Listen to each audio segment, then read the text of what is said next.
اتنا سب کچھ تمہارے لیے کیا، میری جوانی تم کھا گئی، اور اب یہ اناب شناب کہے جا رہی ہو؟ اپنے سال بتائے سالوں کا تو لحاظ کرو۔ پر تائی کے دل پر حکیم صاحب کے آنسوؤں نے نہ اثر کرنا تھا نہ کیا۔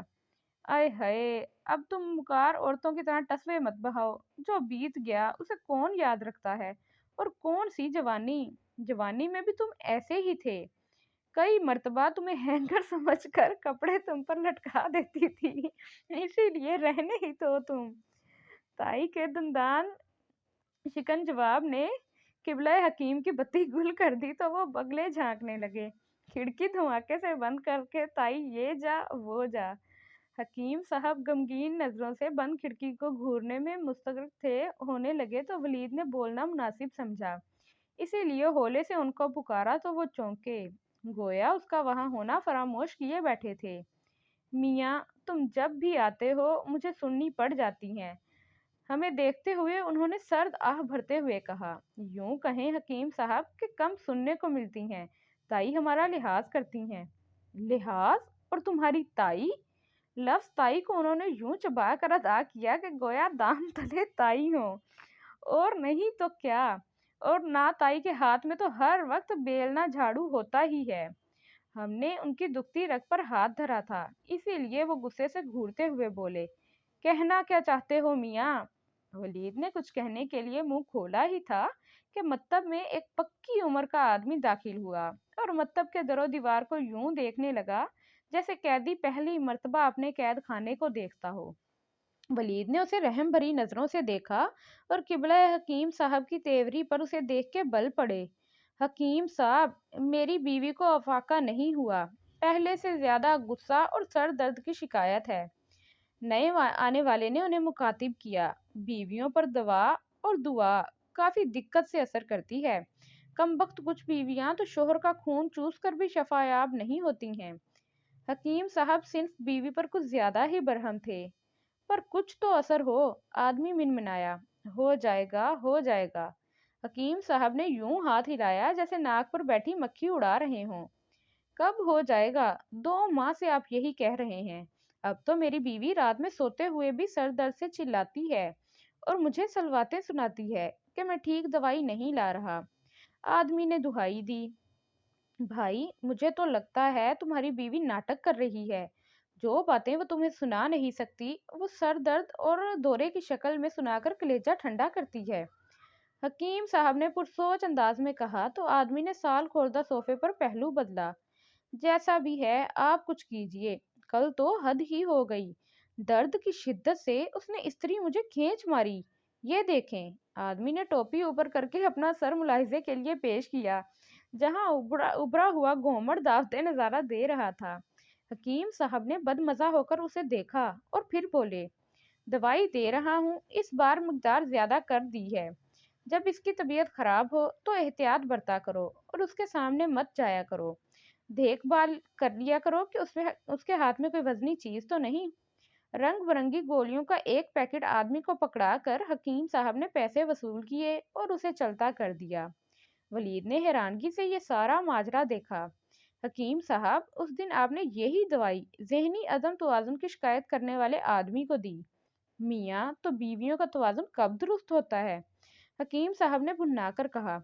آپ بیویوں سے اتنے نالاں کیوں ہیں؟ ولید نے اذراہ تفریح پوچھا تھا، پر حکیم صاحب تو پھٹ پڑے۔ میرا بس چلے تو اپنے کے ساتھ پوری دنیا کی بیویوں کو طلاق دے دوں، جینا حرام کر رکھا ہے۔ اچانک حکیم صاحب کسی شکاری کی طرح چکنے ہوئے اور دروازے کی طرف دیکھنے لگے۔ دروازے سے ایک پری جمال نے اٹھلا کر اندر قدم رکھا تو ان کے چہرے پر رونق آ گئی۔ ولید نے دل ہی دل میں ان کی چھٹی حس کو داد دی۔ حکیم صاحب، پری اندام نے نزاکت سے انہیں پکارا تھا۔ جی فرمائیں۔ کچھ دیر پہلے کا تلخی بھرا لہجہ اب شہد بھرا تھا اور ولید اس کایا پلٹ پر ششدر۔ وہ ہمیں چہرے کی خوبصورتی کے لیے ملتانی مٹی سے بنا پیسٹ عنایت کریں گے؟ سنا ہے آپ نے بنایا ہے۔ ضرور ضرور، ہم آپ کی خدمت کے لیے موجود ہیں، انہوں نے فدویانہ انداز میں کہا اور ایک پیکٹ نکال کر سامنے رکھا۔ ہماری طبیعت آج کل کچھ بوجھل سی ہے، اگر آپ نبض دیکھ کر بتا دیں تو اچھا ہوگا۔ افسرہ نے ادائے بے نیازی سے ہاتھ آگے کیا، جسے حکیم صاحب نے عقیدت سے تھام لیا۔ ولید کو ڈر گزرا کہ کہیں جوش عقیدت میں وہ ہاتھ چوم ہی نہ لیں، پر خیر گزری۔ حکیم صاحب نے آنکھیں بند کی اور نبض کی عمیق گہرائیوں میں اتر گئے۔ لمحہ منٹوں میں اتر آیا تو ولید کے صبر کا پیمانہ لبریز ہوا اور وہ بولا، حکیم صاحب، آپ بیماری ڈھونڈ رہے ہیں یا کوئی گمشدہ بچہ جو اتنا وقت لگ رہا ہے؟ وہ اس کی فریاد پر قہر بار ہوئے۔ میاں، بیماری ڈھونڈنے میں وقت تو لگتا ہے، منہ بند کرو، میرا ارتکاز خراب ہوتا ہے۔ اسے سنا کر وہ پھر سے نبض کے بحر تلاطم میں کود گئے۔ 1 منٹ گزرا، دوسرا، اور پھر 10 منٹ۔ حکیم صاحب ہمیشہ کی طرح بہت گہرے اتر گئے تھے۔ ولید نے جب دیکھا کہ اس بار بھی ان کی واپسی کا امکان پیدا نہیں ہو رہا تو وہ بولا، اتنا وقت تو ناسا نے کئی کہکشاں دریافت کرنے میں نہیں لگایا تھا جتنا آپ بیماری تلاش کرنے میں لگا رہے ہیں۔ اس کی بات پر افسرہ نے ایک سریلا قہقہہ لگایا اور حکیم صاحب نے شعلہ بار نظروں سے اسے گھورا۔ اس سے پہلے کہ وہ ہماری عزت افزائی کرتے، ملحقہ کھڑکی کے پٹ پھر دھماکے سے کھلے اور قبلہ حکیم صاحب یوں اچھلے جیسے کوئی بم پھوٹا ہو۔ ان کی زوجہ محترمہ پوری آن بان سے نمودار ہوئی اور افسرہ کا ہاتھ ان کے ہاتھ میں دیکھ کر ان کا مزاج ہٹلر کی طرح بدلا۔ حکیم صاحب نے ہاتھ یوں چھوڑا جیسے ننگی تار کو ہاتھ لگا ہو۔ نظروں ہی نظروں میں انہوں نے افسرہ کو 9-2-11 کرنے کا سگنل دیا، جسے حکیم صاحب نے پک کرتے ہوئے افسرہ کو جلدی سے کچھ ادویات دے کر رخصت کیا۔ حکیم صاحب بیماری ڈھونڈنے پر اتنا وقت لگاتے کہ ہاتھ چھوڑتے ہی نہیں ہیں۔ ولید نے جلدی پر تیل ڈالا۔ حکیم صاحب نے خوفناک نگاہوں سے ہمیں دیکھا اور پھر اپنی زوجہ کو مخاطب کرتے ہوئے بھیگی بلی کی طرح بولے، وہ بس سمجھ نہیں پا رہے تھے، میں سب سمجھتی ہوں حکیم۔ ان کی زوجہ کا پارا چڑھا ہوا تھا۔ ولید نے کھسکنے میں عافیت جانی اور کھڑے ہوتے ہوئے حکیم صاحب کے تابوت میں آخری کیل ٹھونکنا ضروری سمجھا، اس لیے بولا، تائی، ہمیں لگتا ہے یہ بیماری کی آڑ میں نئی بیوی کی تلاش کر رہے ہیں۔ نئی بیوی؟ تائی پھنکاری اور پھر حکیم صاحب کو گھر آنے کی دعوت عبرت دی۔ ولید مسکراتے ہوئے مکتب سے باہر کو نکلا۔ اب حکیم صاحب کی جو درگت بننی تھی اس کا حال اسے جلد پتہ چلنا تھا۔ حکیم صاحب کا حکیمانہ اور درگت کا حال وہ جاننے پھر یہاں آتا، پر اتنا جاننا تھا کہ ان کی نبض آج کافی دیر ساکت رہنے والی تھی۔ مکتب سے نکلتے ہی موبائل کی بیل نے اس کے قدم روکے۔ کہاں مر گئے ہو تم؟ میرے پیٹ میں بل پڑ رہے ہیں۔ دوسری طرف محجبین تھی۔ ہم ابھی بازار میں ہیں، کچھ دیر شکم پروری کا سامان لے کر آتے ہیں۔ ہم مطلب تمہارے ساتھ اور کون ہے؟ محجبین جیسے چونکی تھی۔ ولید نے منہ بنایا، ہم سے مراد یعنی میں، نستعلیق اردو بھی کسی چڑیا کا نام ہے۔ اوے غالب کی اولاد، بھوک سے میرا برا حال ہے اور تمہیں اردو کی پڑی ہے۔ اگلے 20 منٹ میں واپس نہ آئے تو تمہیں ایسی نستعلیق قسم کی گالیاں دوں گی، ڈکشنری بھی سر پکڑ کر بیٹھ جائے گی۔ محجبین نے غصے میں کہہ کر کال کاٹ دی تو ولید نے سرد آہ بھری، بیٹا، حالات خراب ہو رہے ہیں، لگتا ہے جلد تمہاری حالت بھی حکیم جیسی ہونی ہے۔ اس نے بائک کی طرف قدم بڑھائے اور بائک کے قریب ایک لڑکی کو کھڑے دیکھ کر چونکا، اللہ، کسی نئی مصیبت میں نہ ڈال دینا۔ دل ہی دل میں اس نے دعا کی۔ یہ آپ کی بائک ہے؟ لڑکی نے اسے بائک پر بیٹھتے دیکھ کر سوال کیا۔ نہیں، چوری کر کے لے جا رہا ہوں، ولید نے سرگوشی سے کہا تو اس کی آنکھیں حیرت سے پھیلیں۔ سچ میں؟ اس کے منہ سے سرسراتی آواز پیدا ہوئی۔ مذاق کر رہا ہوں، ولید نے مسکرا کر کہا تو اس کی جان میں جان آئی۔ اچھا، جو بھی ہے مجھے لفٹ دیں گے پلیز؟ یہاں سے رکشہ نہیں مل رہا اور مجھے ایک جگہ لازمی جانا ہے، لڑکی نے منت بھرے لہجے میں کہا۔ دیکھیں، میں آپ کی مدد ضرور کرتا پر مجھے گھر جانا ہے، پلیز، مجھے لازمی جانا ہے، اگر میں نہ پہنچی تو جاب سے جاؤں گی۔ میں اگر وقت سے نہ پہنچا تو جان سے جاؤں گا، آپ کچھ دیر انتظار کریں، رکشہ مل جائے گا۔ ولید نے دل پر پتھر رکھ کے دوبارہ انکار کیا، ورنہ اس کے اندر کا دل پھینک انسان اسے بات مان لینے کا کہہ رہا تھا۔ دیکھیں، میرے ابو ہسپتال میں ہیں اور ان کا میرے سوا اور کوئی نہیں ہے، پلیز۔ ولید نے ایک نظر لڑکی کو دیکھا اور پھر کلائی پر بندھی گھڑی پر نگاہ ڈالی۔ اوکے، بیٹھیں۔ شکریہ، آپ بہت شریف انسان لگتے ہیں۔ اس کے پیچھے بیٹھتے ہوئے لڑکی نے تشکرانہ انداز میں کہا تو ولید نے سر جھٹکا۔ میں کچھ زیادہ ہی شریف نہیں ہوتا جا رہا ہوں؟ خود سے سوال کرتے ہوئے اس نے بائک کو کک ماری تھی۔ بائک سٹارٹ ہوتے ہی بازار میں پولیس کے سائرن گونجنے لگے۔ پولیس کی 2 گاڑیاں آگے پیچھے بازار میں داخل ہوئی تھیں۔ نکلو یہاں سے پلیز، لڑکی نے جلدی سے کہا۔ بیٹا، لگتا ہے کوئی نئی مصیبت گلے پڑنے والی ہے۔ اس نے ہونٹ بھینچ لیے۔ ولید اسے لے کر مارکیٹ سے نکل آیا تو بولا، تم نے کوئی کار ہائے نمایاں تو سر انجام نہیں دیا جس کی وجہ سے پولیس آئی تھی؟ ارے نہیں، ایسی کوئی بات نہیں ہے، لڑکی نے جلدی سے کہا تو ولید نے سر ہلایا۔ پھر تم نے مجھ سے جھوٹ کیوں بولا، یہ بتاؤ؟ میں امی کی میڈیسن لینے آئی تھی مارکیٹ میں، کچھ لڑکے مجھے چھیڑنے لگے اور میرے پیچھے چلے آئے، اسی لیے مجھے یہ حرکت کرنی پڑی۔ اچھا، پر ایک اجنبی سے اس طرح مدد مانگنا مہنگا بھی تو پڑ سکتا ہے۔ ولید نے بیک مرر میں دکھائی دیتی آنکھوں میں جھانک کر کہا تو وہ آنکھیں مسکرائیں۔ آپ شکل سے شریف انسان لگتے تھے، اسی لیے یہ حرکت کی۔ ولید نے منہ بنایا۔ ایک تو مجھے اپنے شریف چہرے سے چڑ ہو گئی ہے، بہت کم وقت کوئی لڑکی بری نگاہ سے مجھے دیکھتی ہی نہیں۔ ولید کی بات سن کر وہ ہنسی۔ کچھ دیر میں وہ ایک متوسط طبقے کے رہائشی علاقے میں تھے۔ لڑکی کے بتائے ہوئے راستے پہ چلتے ہوئے اس نے گھر آ کے بائک روکی۔ ولید کا سیل فون بچا۔ دوسری طرف یقیناً مہاجبین تھی۔ کیا مصیبت ہے؟ کہا تو ہے آ رہا ہوں میں، تھوڑا انتظار کرو، راستے میں ہوں۔ ولید نے موبائل کان سے لگاتے ہوئے کہا، کہاں مر گئے ہو تم؟ یہاں میرا بھوک سے برا حال ہے، سچ بتاؤ کہاں ہو تم؟ سپیکر سے مہاجبین کی آواز اس لڑکی نے بھی سن لی تھی۔ قسم سے کھانا ہی لا رہا ہوں، سڑک پر ٹریفک بہت ہے اسی لیے دیر ہو رہی ہے۔ اچھا سویٹ ہارٹ، پھر کب ملنے آؤ گے؟ اور یہ کس چڑیل سے بات کر رہے ہو؟ اس سے پہلے کہ مہاجبین کو جواب دیتی، ولید کے پاس کھڑی اجنبی لڑکی محبت سے اونچی آواز میں بولی۔ ولید اچھلا۔ دوسری طرف مہاجبین نے بھی اس کی آواز سن لی تھی۔ کمینے، یہاں میں بھوک سے مر رہی ہوں اور تم کسی کے ساتھ گل چھڑے اڑا رہے ہو، اور یہ چوہی ہے کون جس نے مجھے چڑیل کہا؟ خون پی جاؤں گی میں۔ جانو، اس چڑیل کو چھوڑو، کچھ دیر مزید انتظار کرو، ابھی مت جاؤ کہ من ابھی بھرا نہیں۔ ولید نے غصے سے اسے دیکھا۔ ارے ایسی ویسی کوئی بات نہیں، میں تو… چپ کرو تم اور میری اس سے بات کراؤ جس کا من بھرا نہیں، ایسی ایسی گالیاں دوں گی کہ من بھر جائے گا اس کمینی کا۔ مہاجبین کا پارا چڑھ چکا تھا۔ اچھا، میں 10 منٹ میں پہنچتا ہوں، پھر بات کرتے ہیں وہاں۔ ولید نے جلدی سے فون بند کیا اور اسے گھورا۔ یہ کیا حرکت تھی؟ ایسے ہی، بس دل کیا کہ تھوڑا فن ہو جائے، اس میں کیا ہے؟ ولید نے سر پہ ہاتھ مارا۔ ویسے مجھے لوگ ارم کہتے ہیں، آپ پیار سے جو کہنا چاہیں کہہ سکتے ہیں، لڑکی نے تعارف کراتے ہوئے شوخی سے کہا۔ مجھے کوئی ضرورت نہیں ہے پیار سے کچھ کہنے کی، سمجھی؟ جاؤ اب، مجھے اپنی عافیت خطرے میں لگ رہی ہے۔ ولید نے بائک سٹارٹ کی۔ اچانک دروازہ کھلا اور ایک فربا سی خاتون آندھی کی طرح نمودار ہوئیں اور لپک کر ولید کا گریبان پکڑ لیا۔ میری بیٹی کو چھیڑتے ہو؟ کہاں گئی میری چپل؟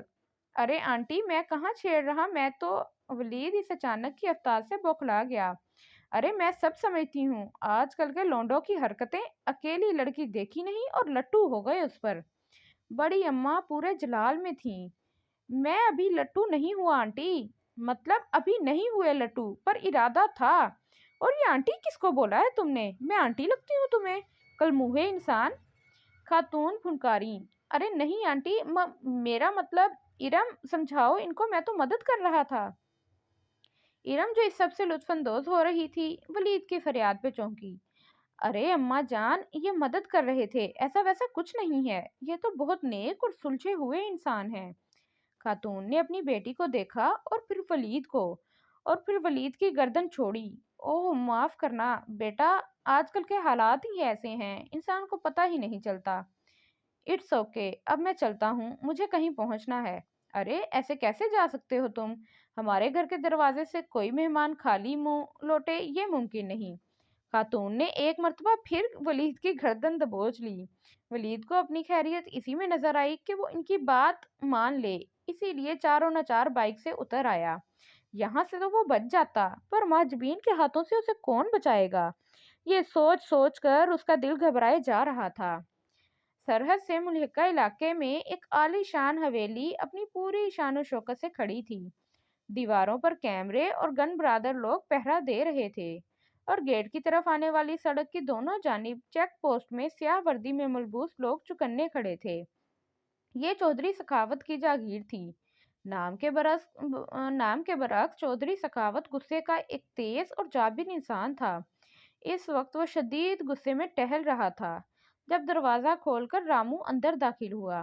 بڑی بڑی مونچھوں والا رامو ایک پیشہ ور قاتل تھا جس نے چودھری کے کہنے پہ کئی لوگوں کو ابدی نیند سلایا تھا۔ رامو چودھری کا خاص الخاص بندہ تھا اور اس کے تمام غیر قانونی دھندوں کی نگرانی کرتا تھا۔ کیا خبر ہے؟ چودھری نے اسے گھورتے ہوئے سوال پوچھا۔ سائیں، خبر ملی ہے، وہ لڑکی شہر کی ہے اور چھوٹی بی بی کے ساتھ ایک ہی یونیورسٹی میں پڑھتی ہے۔ چھوٹی بی بی نے جھوٹ بولا تھا کہ وہ کراچی کی ہے۔ ہمارے آدمی اس کے شہر کی طرف روانہ ہو چکے ہیں، کچھ دن تک ہم اسے ڈھونڈ لیں گے۔ رامو نے سر جھکاتے ہوئے مؤدبانہ انداز میں کہا تو چودھری پھنکارا، تم جانتے ہو اگر وہ لڑکی نہ ملی تو کیا ہوگا؟ جن لوگوں کی غفلت سے یہ سب ہوا ہے ان میں سے کوئی ایک بھی زندہ نہیں بچے گا۔ تمہارے پاس 2 دن کا وقت ہے۔ جی سائیں، رامو نے سر جھکاتے ہوئے کہا اور پھر چودھری کے اشارے پر کمرے سے نکلتا چلا گیا۔ چودھری کچھ دیر کمرے میں ٹہلتا رہا، پھر ایک طرف بنے دروازے کی طرف بڑھ گیا۔ دوسری طرف ایک چھوٹا سا کمرہ تھا۔ ایک میز پر کچھ فائلیں پڑی تھیں اور ایک ریوالونگ چیئر میز کے پیچھے جس پر وہ بیٹھ چکا تھا۔ اچانک ہی دروازے سے بیپ کی آواز سنائی دی تو وہ چونکا۔ اس وقت کال؟ وہ بڑبڑایا اور دراز کھولا جہاں ایک سیٹلائٹ فون موجود تھا۔ ہیلو، چودھری بات کر رہا ہوں، فون کان سے لگاتے ہوئے چودھری نے نرم لہجے میں کہا۔ وکرم بات کر رہا ہوں، تم اپنے معاملات ٹھیک طرح سے ہینڈل نہیں کر پا رہے۔ میں سمجھا نہیں، چودھری چونکا۔ ہم تمہاری طرف سے غافل نہیں ہیں، اتنا اہم معاملہ تم نے ہم سے چھپایا۔ دوبارہ ایسی غلطی مت کرنا ورنہ۔ وکرم کا لہجہ سرد تھا۔ چودھری کے ماتھے پر پسینہ آیا۔ ایسا نہیں، میں 2 دن میں یہ معاملہ نپٹا لوں گا، آپ کو مجھ سے شکایت کا موقع نہیں ملے گا۔ ہمارے 2 آدمی آج شام تک تمہاری حویلی پہنچ جائیں گے، وہ خود یہ معاملہ دیکھ لیں گے۔ وہ لڑکی اگر کسی ادارے کے ہاتھ لگی تو تم سمجھ سکتے ہو کہ کیا ہوگا، اسی لیے ہم جن کو بھیج رہے ہیں ان کو دیکھنے دینا سب۔ اوکے؟ دوسری طرف سے کال بند کر لی گئی تھی۔ چودھری نے موبائل دراز میں رکھ لیا، اس کے چہرے پہ فکر کے آثار پھیل رہے تھے۔ جل تو جلال تو، آئی بلا کو ٹال تو کا ورد کرتے ہوئے ولید نے فلیٹ کی گھنٹی بجائی۔ کچھ دیر میں اندر قدموں کی آواز دروازے کی طرف بڑھتی ہوئی محسوس کر کے ولید سنبھل گیا۔ دروازہ کھلا اور مہاجبین کا غصے بھرا چہرہ دکھائی دیا۔ آہاں، چشمے بددور، لگتا ہے میرا ہی انتظار ہو رہا تھا، ولید چہکا۔ مہاجبین نے کچھ کہے بنا اسے اندر آنے کا راستہ دیا اور پھر دروازہ بند کر کے اس کی طرف مڑی۔ کھانا لے آیا ہوں، ایسے گھور کر کیوں دیکھ رہی ہو جیسے مجھے کچا چبانے کا دل کر رہا ہے تمہارا؟ ولید نے منہ بنایا۔ کہاں مر گئے تھے تم ہاں؟ وہ سخت غصے میں تھی۔ وہ راستے میں ایک لڑکی نے مجھ سے مدد مانگ لی تھی، اسی لیے دیر ہو گئی۔ لڑکی یا سویٹ ہارٹ؟ وہ طنزیہ لہجے میں بولی۔ خیر، ابھی تک تو لڑکی ہی ہے، مستقبل قریب میں شاید پروموشن دے کر اسے سویٹ ہارٹ کر لوں۔ ولید نے دانت نکالتے ہوئے کہا تو مہاجبین جو پلیٹ ٹیبل پر رکھنے لگی تھی وہی کھینچ کر ولید پر ماری، لیکن وہ چکنا تھا اسی لیے نشانہ خطا گیا۔ ارے ارے، اتنا غصہ کیوں کرتی ہو جانے من، دیر سویر ہو ہی جاتی ہے نا۔ جانے من؟ مہاجبین نے غصے سے دوسری پلیٹ اٹھائی۔ اچھا، تمہیں جانے من پسند نہیں تو سویٹ ہارٹ بھی کہہ سکتا ہوں میں تمہیں۔ ولید نے آنکھ ماری۔ ٹھرکی نہ ہو تو خبردار جو مجھے ایسے الفاظ سے مخاطب کیا، ورنہ سر توڑ دوں گی تمہارا۔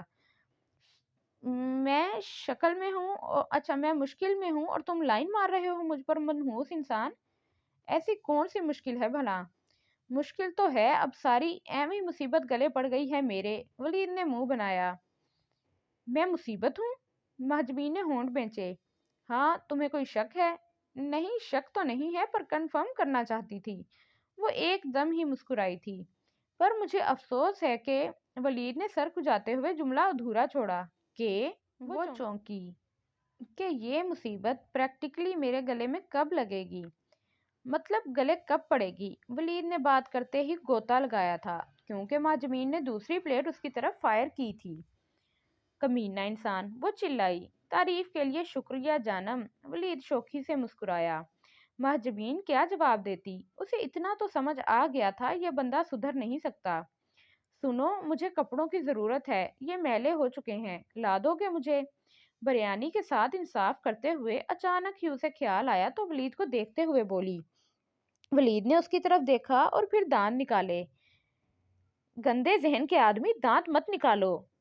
وہ پھر تپی تھی۔ ولید نے کہکہا لگایا، کتنی پر اعتماد ہو تم اپنے بارے میں کہ تمہیں دیکھ کر گندے خیال ہی آ سکتے ہیں۔ اپنے بارے میں نہیں، تم جیسے گندے ذہن کے آدمی کے بارے میں۔ ماں جبین نے اسے گھورا۔ نہیں، مجھے ایسا ویسا خیال کچھ نہیں آیا، بس میں سوچ رہا تھا کہ… ماں جبین نے تیسری پلیٹ ہاتھ میں لی۔ ارے ارے ٹھیک ہے، میں لے کر آؤں گا، کلر اور رنگ بتا دو، اور برا نہ مانو تو سائز بھی، کپڑوں اور جوتوں کا۔ بات ٹوک کر دوبارہ جوڑتے ہوئے ولید نے آنکھیں پٹ پٹائی تھیں۔ بےہودہ انسان، کل میں خود ہی تمہارے ساتھ بازار جاؤں گی اور خود ہی لے لوں گی کپڑے اور جوتے۔ ولید نے سر ہلایا اور کچھ کہنے کو منہ کھولا ہی تھا کہ ماجبین کے گھورنے پر دوبارہ بند کر لیا اور خاموشی سے اسے دیکھنے لگا۔ کتنا پیارا بیبی ہے یہ، مہجبین نے تبصرہ کیا۔ وہ ابھی مال میں شاپنگ کر کے نکل رہے تھے جب ایک بچے کو دیکھ کر وہ بولی تھی، ہاں بہت پیارا ہے، میں سوچ رہا ہوں اس کی ماما کیسی ہوں گی۔ واٹ؟ ولید نے آہستہ سے کہا تھا، پر ماں نے سن لیا، تبھی وہ غصے سے لال ہوئی تھی۔ تمہارے کہنے کا مطلب کیا ہے مسٹر؟ ایک تو ان لڑکیوں کے کانوں کو پتہ نہیں کون سی مشین لگی ہوتی ہے جو ہر بات سن لیتی ہیں۔ اس نے سوچا، کچھ نہیں، میں کہہ رہا تھا اتنا سلجھا ہوا کیوٹ سا یہ بچہ، اس کی ماما اسے یاد کر رہی ہوں گی۔ ولید نے بات گھما دی۔ جبین نے منہ بنایا، پتہ نہیں تم شکل سے اتنے شریف کیوں لگتے ہو، جبکہ ہو نہیں۔ خیر میں شریف ہی ہوں، تمہیں یقین دلانے کی ضرورت نہیں ہے مجھے، اسی لیے محترمہ ماں صاحبہ دامت برکاتہ آپ اس چیز پر زیادہ غور نہ کریں کیونکہ میں رگوں میں اتر جاتا ہوں۔ ولید نے بے پرواہی سے کندھے اچکائے۔ خیر اب میرے اتنے برے دن بھی نہیں آئے کہ تم پر غور کروں میں، اور یہ دامت برکاتہ جیسے الفاظ کیوں استعمال کرتے ہو؟ جبین نے اسے گھورا۔ وہ کیا ہے، تم مقدس ہو، اسی لیے میں یہ کہتا ہوں تاکہ تمہیں تمہاری تعظیم میں کوئی فرق نہ آئے۔ ویسے میں ان الفاظ کی جگہ ایک لفظ جانم بھی استعمال کر سکتا ہوں اگر تم برا نہ مناؤ۔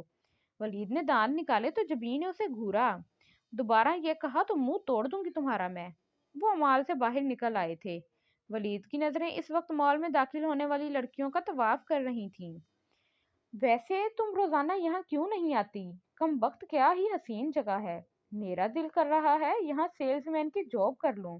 ویسے بھی اپنی فیلڈ میں بڑا خطرہ ہے، یہاں رہا تو وقت اچھا کٹ جائے گا، اور کیا پتا کوئی حسین پری پیکر مجھ پر دل و جاں سے فدا ہو جائے، کچھ دن ہم ساتھ گزاریں، پھر وہ میری محبت میں ڈوب جائے، ہم شادی کر لیں، پھر ہمارے پیارے پیارے سے بچے ہوں، ایک لڑکی اور دوسرا لڑکا۔ ویسے ان کا نام کیا رکھوں گا؟ کیا تم میری مدد کرو گی نام رکھنے میں؟ ولید نے اس کی بات انسنی کرتے ہوئے بڑے مزے سے کہا۔ جبیں کا دل کیا اپنی سینڈل نکال کر اس شخص کے سر پر دے مارے۔ جھلا کر وہ بائک کی طرف مڑی۔ ولید کی نظریں ارد گرد کا جائزہ لے رہی تھیں۔ اس نے دیکھا ایک گاڑی سٹارٹ حالت میں ان سے کچھ دور کھڑی ہے۔ جیسے ہی جبیں نے پارکنگ میں قدم رکھے وہ گاڑی تیزی سے اس کی طرف آئی۔ وہ خطرہ بھانپ کر جبیں کی جانب لپکا اور اس کا بازو پکڑا۔ وہ غصے سے پلٹی۔ اس سے پہلے کہ وہ اسے سناتی ولید نے اسے جھٹکا دیا۔ وہ گڑیا کی طرح سیدھی گاڑی کے بونٹ سے ہوتی ہوئی اس کی باہوں میں آ گری تھی۔ وہ گاڑی زن سے اس جگہ سے گزری جہاں ایک لمحے پہلے وہ کھڑی تھی۔ ایک لمحے کو جبیں کی سمجھ میں ہی نہیں آیا کہ کیا ہوا۔ دوسرے ہی لمحے اس نے ولید کو پرے دھکیلا اور چیخی، تمہیں شرم نہیں آئی ایسا کرتے ہوئے؟ اس کے گال لال ہو چکے تھے۔ مجھے شرم کبھی کبھار آتی ہے۔ وہ اس کی حالت سے محظوظ ہوا اور اس کی ڈٹائی پر مزید چراغ پا ہوئی۔ میں تمہارے ساتھ 1 منٹ بھی اور نہیں رک سکتی ہوں، اور اگر ایسے ہی رہا تو میں پاگل ہو جاؤں گی۔ واہ محترمہ، ایسا لگتا ہے جیسے تم میری بیوی ہو اور میں تمہارا شوہر، وہ بھی ایک نمبر کا پاگل جھگڑالو۔ ارے میں کون سا ساری عمر تمہارے ساتھ ہوں، ویسے بھی تم جیسی لڑکی سے شادی کا میں سوچ بھی نہیں سکتا۔ سوچو اگر ہماری شادی ہو گئی تو ہمارے بچوں کا کیا ہوگا۔ جبین کا بس نہیں چل رہا تھا کہ وہ اس کا منہ نوچ لیتی۔ اس قدر عجیب آدمی اس نے اپنی ساری زندگی میں نہیں دیکھا تھا۔ چلو دیر ہو رہی ہے اب، ولید نے بائک سٹارٹ کرتے ہوئے اسے بیٹھنے کا اشارہ کیا۔ کچھ دیر بعد وہ فلیٹ کی طرف جانے والی سڑک پر موجود تھے، اس بات سے بے خبر کہ ایک گاڑی مسلسل ان کے تعاقب میں تھی۔ تانیہ مہجبین کی دوست تھی اور دونوں نے ساتھ ہی تعلیم حاصل کی تھی۔ تانیہ کے والد ایک مشہور جاگیردار تھے اور ان کے شہر کے گھر کے ساتھ ہی مہجبین کا گھر تھا، اسی لیے دونوں کی دوستی ہو گئی تھی اور وہ ساتھ ہی یونیورسٹی جاتے تھے۔ تانیہ الجھی سی رہتی تھی اور مہجبین کئی بار اسے پوچھ چکی تھی کہ کیا مسئلہ ہے، پر اسے ٹھیک سے جواب نہیں دیتی تھی تانیہ۔ ویسے بھی مہجبین کو حیرت ہو رہی تھی کہ تانیہ کا باپ اسے پڑھنے کیسے دے رہا تھا، کیونکہ وہ جانتی تھی کہ ایسے لوگ بیٹیوں کی تعلیم کے سخت خلاف تھے۔ یونیورسٹی آف تھی اور تانیہ اپنے گاؤں تھی جب اس کا فون آیا۔ میری شادی ہو رہی ہے، کیا تم آؤ گی؟ مہجبین ایک لمحے کو حیران رہ گئی، کیونکہ جاتے وقت اس سے تانیہ نے ایسی کوئی بات نہیں کی تھی۔ تانیہ سے پوچھنے پر اس نے بات گول کر دی اور اپنا ایڈریس سینڈ کر کے تاکید کی کہ وہ جلدی آئے۔ مہجبین کے والد بیرون ملک تھے اور اس کی ماں کا بچپن میں ہی انتقال ہو چکا تھا۔ وہ کوٹھی میں اپنے تایا کے ساتھ رہتی تھی۔ تانیہ اس کی اچھی دوست تھی، اسی لیے جانا ضروری تھا۔ وہ اگلے ہی دن گاؤں اپنی دوست کے گھر پہنچ چکی تھی، پر یہاں ایک حیرت اس کی منتظر تھی۔ تانیہ کا نکاح قرآن سے طے ہوا تھا۔ چودھری کا بڑا بیٹا جو کہ دیکھنے میں چھٹا ہوا بدماش لگتا تھا اس کی دوسری بیوی سے تھا۔ چودھری کا بڑا بیٹا جو کہ دیکھنے میں چھٹا ہوا بدماش لگتا تھا اس کی دوسری بیوی سے تھا۔ وہاں پر اسے پتا چلا کہ تانیہ کی ماں بھی بچپن میں چل بسی ہے اور چودھری نے دوسری شادی کی ہے۔ تانیہ اپنی فیملی کے بارے میں ہر بار بتانے سے کیوں کتراتی تھی، اسے آج پتا چلا تھا۔ سارا معاملہ جان کر مہجبین تو سکتے میں آ گئی تھی۔ مجھے تمہاری مدد کی ضرورت ہے، تانیہ نے روتے ہوئے اس سے کہا۔ مجھے یہاں سے نکلنا ہے، ہر طرف پہرا ہے اور مجھ پر حویلی سے نکلنے پر پابندی ہے۔ میرے پاس 5 دن ہیں اور ان دنوں میں سے ایک دن مجھے کسی طرح یہاں سے نکلنا ہے۔ میرے باپ کا اثر و رسوخ بہت زیادہ ہے، پولیس کو کال کرنے کا کوئی فائدہ نہیں ہے۔ مہجبین سوچ میں پڑ گئی تھی۔ فکر مت کرو، ان 5 دنوں میں کوئی حل نکال لیں گے ہم دونوں، اسے تسلی دیتے ہوئے مہجبین کو خود سمجھ نہیں آ رہی تھی کہ وہ کیا کرے گی۔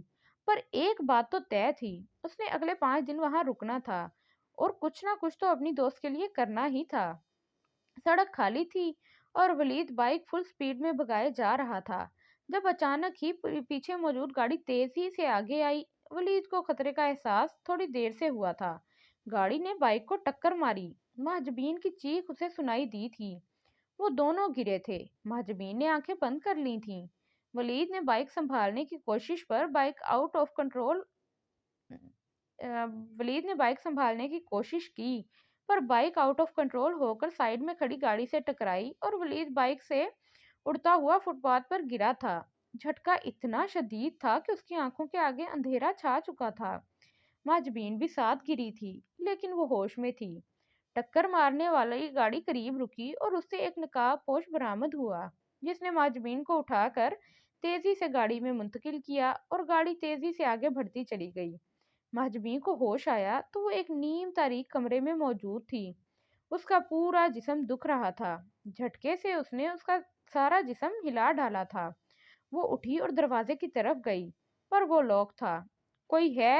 دروازے پر زور سے دستک دیتے ہوئے وہ چلائی، پر دوسری طرف مکمل خاموشی تھی۔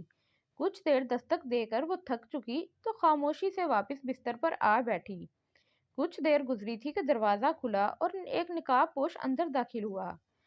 مہجبین نے خوف سے اسے دیکھا۔ مجھے آپ سے بس ایک سوال پوچھنا ہے کہ گاؤں میں جو کچھ آپ نے دیکھا وہ کسی کو بتایا تو نہیں ہے؟ نقاب پوش نے بھرائی سی آواز میں پوچھا تھا۔ تم کون ہو اور میں کہاں ہوں؟ جبین نے الٹا سوال پوچھا۔ یہاں میں سوال کروں گا اور تم جواب دو گی۔ ابھی تک تو تم ٹھیک ہو، پر اگر تم نے جواب نہیں دیا تو بہت کچھ برا ہو سکتا ہے تمہارے ساتھ۔ نقاب پوش کا لہجہ سنگین ہوا۔ نہیں، میں نے کسی کو کچھ نہیں بتایا ہے، جبین نے کانپتے ہوئے کہا۔ نقاب پوش کھڑا ہوا اور بولا، اچھی بات ہے، آج کے بعد تم کسی کو کچھ بتا ہی نہیں سکو گی۔ نقاب پوش نے ریوالور اس کی طرف سیدھا کیا تو مہجبین نے کلمہ پڑھ کر آنکھیں بند کر لیں۔ اچانک دروازہ ایک دھماکے سے کھلا۔ نقاب پوش چونکا۔ دروازے سے سیاہ چست لباس میں ملبوس ایک اور نقاب پوش اندر داخل ہوا اور تقریباً اڑتا ہوا اندر موجود شخص پر آ گرا۔ مہجبین نے چیخ ماری۔ گولی چلنے والا دھماکہ ہوا تھا۔ نوارد ایک طرف ہو کر اٹھا۔ مہجبین سے سوال کرنے والے کا سینہ خون ابل رہا تھا۔ آؤ نکلو یہاں سے، وہ مہجبین کی طرف بڑھا۔ نہیں، مجھے کہیں نہیں جانا ہے۔ فکر مت کریں، آپ محفوظ ہاتھوں میں ہیں اب، مہجبین کے انکار پر اس نے نرم لہجے میں کہا۔ کچھ دیر بعد مہجبین گاڑی میں بیٹھی اس کے ساتھ سفر کر رہی تھی۔ حویلی میں آئے اسے تیسرا دن تھا اور وہ ابھی تک کچھ نہیں کر سکی تھی۔ رات تھی، وہ جبیں باہر کا جائزہ لینے نکلی تھی کہ اس نے حویلی میں ایک ٹرک کو داخل ہوتے ہوئے دیکھا تو ایک ستون کی آڑ میں ہو گئی۔ ٹرک رکا اور اس میں سے 2 بندے اتر کر حویلی میں داخل ہوئے۔ کچھ دیر بعد چودھری ان کے ساتھ برآمد ہوا۔ اور ٹرک کے پاس آ کے رکا۔ چند ملازم بھی وہاں موجود تھے۔ کچھ دیر بعد ٹرک سے سامان اتارا جانے لگا۔ مہجبین نے دور سے ہی اندازہ کر لیا کہ اتارا جانے والا سامان اسلحہ تھا۔ مختلف قسم کی رائفلز تو اسے واضح طور پر دکھائی دی تھیں۔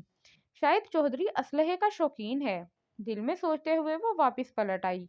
ابھی تو بھاگنے کا موقع نہیں تھا۔ مہجبین نے دیکھا تھا کہ آج غیر معمولی طور پر سیکیورٹی پر لوگ زیادہ تھے۔ کوئی بات نہیں، کل یا پرسوں تک بھاگ جائیں گے، اس نے خود کو تسلی دی۔ نقاب پوش اسے لے کر ایک عمارت میں داخل ہوا جہاں وردی میں ملبوس کچھ آرمی کے اہلکار پہرا دے رہے تھے۔